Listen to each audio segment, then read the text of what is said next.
know from personal experience that parents often give priority to academics over other activities.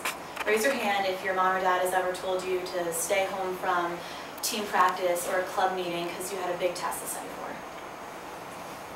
Almost everyone. Well, no doubt academics are extremely important, but some participation in activities that provide an opportunity for competition in moderation are crucial for students being prepared for their futures. So today I'm going to talk about a significant problem that I'm seeing among a lot of high school and college students, what the cause of this problem is, why competition in moderation is a good solution to this problem, and what are some of the things we can do to avoid the negative side effects of competition. The problem: high school and college graduates are not prepared for the stresses and challenges that they're going to face in their future careers. These students have the intellect, they have the textbook smarts, but they don't have that hands-on experience that they're going to need to deal with working with a big company or going to a large college campus. So the biggest blame can be put on the lack of competition in the lifestyles of high school and college students.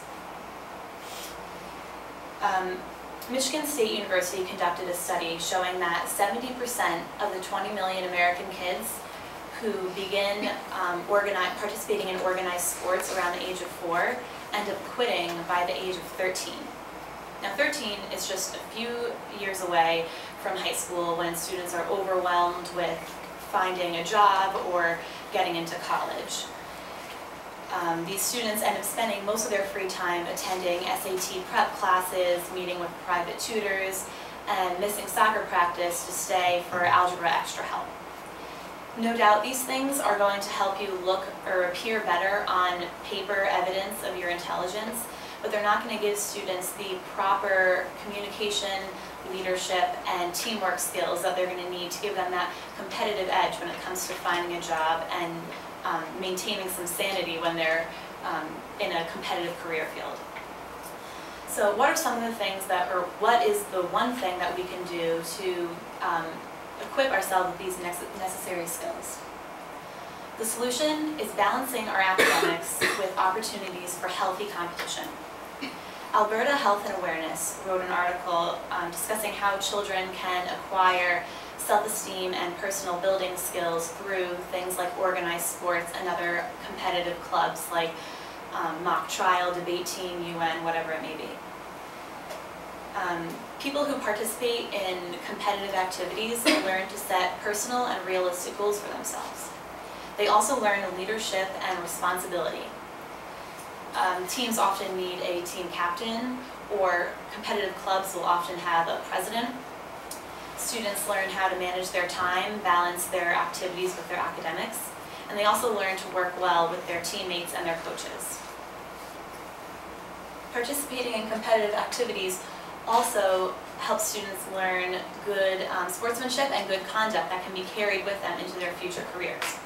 Simple things like shaking the opposing team's hand after a game teaches students to respect the other side. Accepting a judge or a referee's decision helps students deal and accept and respect their authority. Winning a game or a competition teaches participants to celebrate respectfully and responsibly. And experiencing defeat also teaches students how to find a positive outcome in rejection, defeat, or loss. Obviously, there are some negative side effects to competition, but there are ways that we can avoid these. A lot of people get overwhelmed with competition and the mentality that their #1 priority is to win. Because of this, students can often become overly aggressive or lose some confidence after a series of upsets and defeats.